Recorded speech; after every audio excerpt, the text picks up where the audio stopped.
Hello students, welcome back to my YouTube channel. A very good morning to all of you.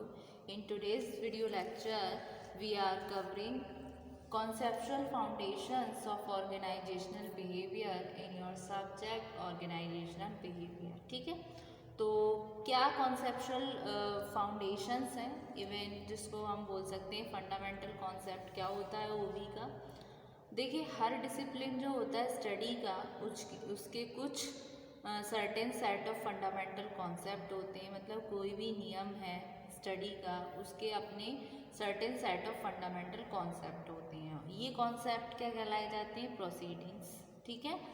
सो जैसे कि जैसे किसी की अगर डेबिट एंट्री है, जैसे अकाउंट्स की टर्म में देखूँ, अगर किसी चीज़ की अगर डेबिट एंट्री है तो ये ऑब्वियस सी बात है कि उसी की आपकी अकाउंटेंसी में फंडामेंटल कॉन्सेप्ट ये है कि for every debit entry there will be a credit entry, कि जिसकी डेबिट एंट्री है उसकी क्रेडिट एंट्री भी होगी। उसी तरीके से ऑर्गेनाइजेशनल बिहेवियर स्टार्ट होता है एक सेट ऑफ फंडामेंटल कॉन्सेप्ट से, जिसमें रिवॉल्व होता है नेचर लोग पीपल का और ऑर्गेनाइजेशन का। ठीक है, तो आइए, organizational behavior starts with a set of fundamental concepts revolving around the nature of people and organization.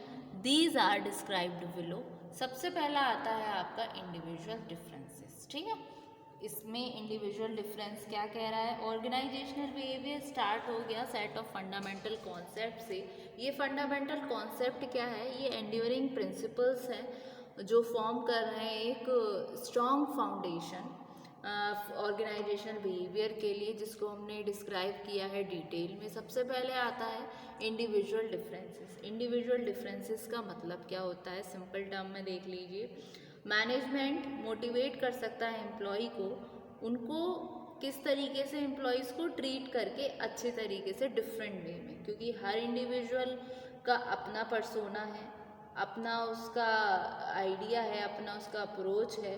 तो इंडिविजुअल डिफरेंसेस रिक्वायर करते हैं एक मैनेजर की approach to employee individual, not statical. मतलब उनको स्टैटिकल नहीं देखना है, उनको इंडिविजुअली देखना है। तो individual differences means that management can motivate employees best by treating them differently.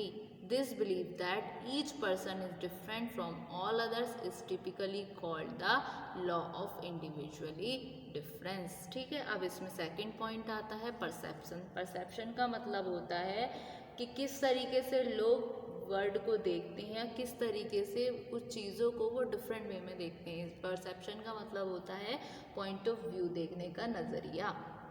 People look at the world and see things differently. लोग कैसे हैं? लोग दुनिया को देखते हैं अपने अलग अलग तरीके से।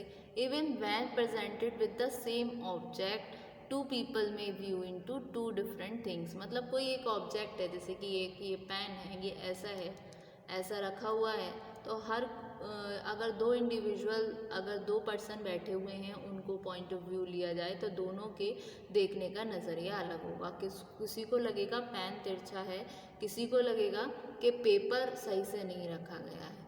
ठीक है, तो ये अपना अलग अलग पॉइंट ऑफ व्यू हो गया। तो इसका मतलब क्या हुआ? परसेप्शन।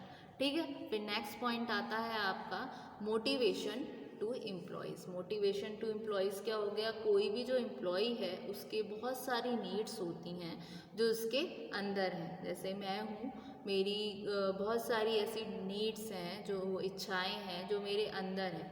वो क्या चाहता है? उन नीड्स को अपनी फुलफ़िल करना। इसी तरीके से जो एम्प्लॉयज़ होते हैं ऑर्गेनाइजेशन में जो वर्क कर रहे हैं, उनकी कुछ इच्छाएं होती हैं। ठीक है, so they want to fulfill those needs, that's why they had to perform well in organization. इसी वजह से वो जो एम्प्लॉयज़ हैं वो ऑर्गेनाइजेशन में अच्छे तरीके से काम करते हैं। तो कुछ मोटिवेशन जो होती है उनको ज़रूरत होती है enrich the quality of work. ठीक है, फिर उसके बाद में एक पाथ जो एक मार्ग है towards increase need fulfilment is the better way of enriching the quality of work. ठीक है, ये हुआ आपका मोटिवेशन टू एम्प्लॉयज़। फिर नेक्स्ट आता है आपका desire for involvement. Desire for involvement क्या होता है?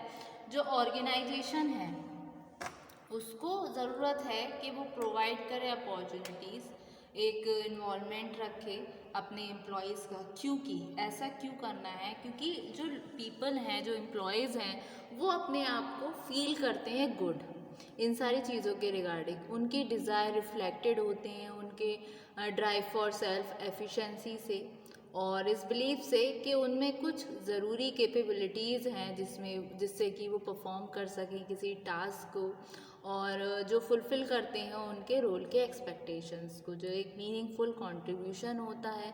और कहीं ना कहीं ये चैलेंज को मीट करते हैं जो सिचुएशन होती है सक्सेसफुल वे में, ठीक है।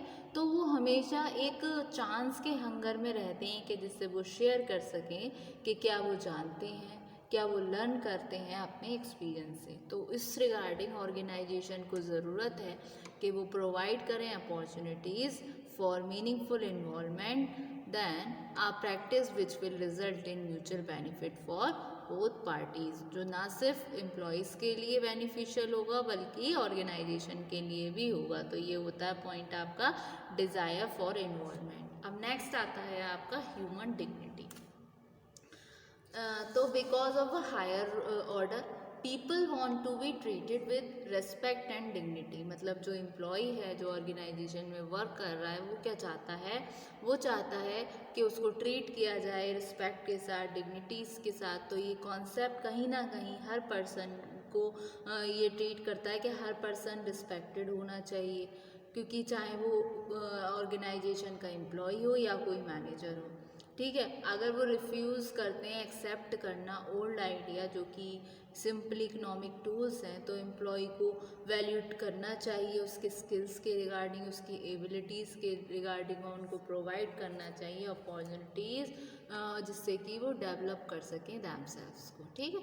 ये हुआ ह्यूमन डिग्निटी। फिर नेक्स्ट आता है आपका फंडामेंटल जो कॉन्सेप्ट थे, जो कॉन्सेप्चुअल फाउंडेशन थे ऑर्गेनाइजेशनल बिहेवियर के, उसमें हम डिस्कस कर चुके हैं। सबसे पहला जो था आपका इंडिविजुअल डिफरेंस वगैरह, ये सब किसके अंदर आ रहे थे? आपके नेचर ऑफ पीपल के अंदर, ठीक है। नेचर ऑफ पीपल के अंदर ये पॉइंट्स थे। अब दूसरा पॉइंट है आपका नेचर ऑफ ऑर्गेनाइजेशन। तो with regard to organisation there are following concept, ठीक है। तो सबसे पहला आता है आपका organisation is a social system. Organisation क्या है? एक सोशल सिस्टम है जो कोऑर्डिनेट्स करता है एक्टिविटीज़ को अपने मेंबर्स की अचीवमेंट के लिए कॉमन गोल्स।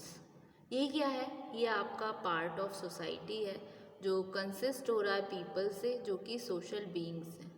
एक चेंज आ गया सोशल सिस्टम में जो कि रिफ्लेक्ट करता है ऑर्गेनाइजेशनल बिहेवियर में, जिससे कि जो बिहेवियर है इंडिविजुअल और ग्रुप्स का रिफ्लेक्टेड होता है, ठीक है। तो ऑर्गेनाइजेशन क्या है? आपका सोशल सिस्टम, ठीक है। तो an organisation is a social system which coordinates the activities of its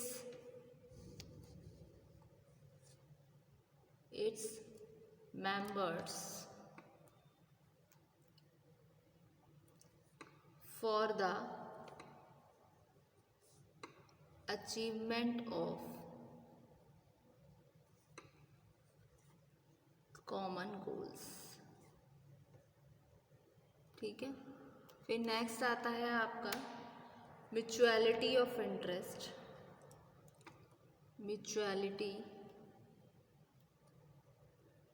of interest, जो पीपल होते हैं ऑर्गेनाइजेशन में, ऑर्गेनाइजेशन को ज़रूरत है पीपल की, पीपल के नीड की, ऑर्गेनाइजेशन की। ऑर्गेनाइजेशन के पास एक ह्यूमन पर्पस है जो कि फॉर्म्ड और मेंटेन होता है किस बेसिस पर? उनके म्यूचुअलिटी ऑफ इंटरेस्ट पार्टिसिपेंट्स के अंदर। तो ऑर्गेनाइजेशन हेल्प करती है पीपल को कि वो अचीव करें अपने खुद का पर्सनल ऑब्जेक्टिव एक सेम टाइम पर, जहाँ पर पीपल हेल्प करते हैं ऑर्गेनाइजेशन को अचीव करने के लिए अपने ऑब्जेक्टिव को। ठीक है।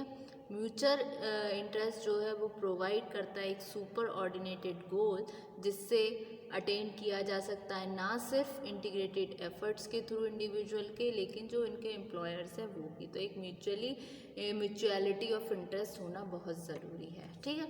तो mutual interest provides a super ordinate goal, one that can be attained only through the integrated efforts of individuals and their employers। ठीक है, ये हुआ नेचर ऑफ ऑर्गेनाइजेशन। फिर आता है आपका एक पॉइंट जो कि है ethics.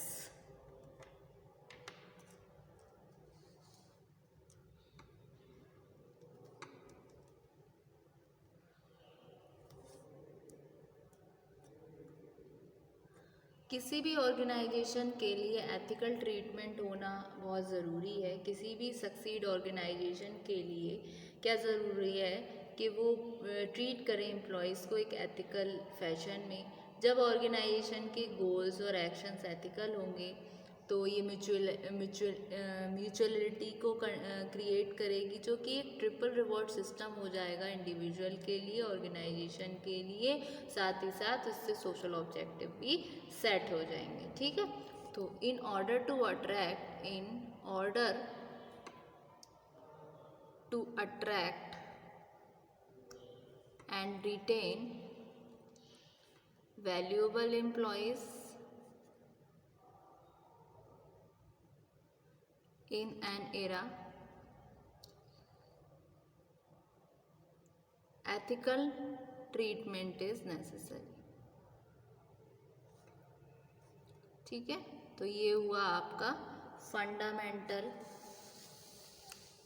Concepts of organisational behaviour या फिर conceptual foundations of organisational behaviour. तो एक बारी हम इसको गो थ्रू करते हैं।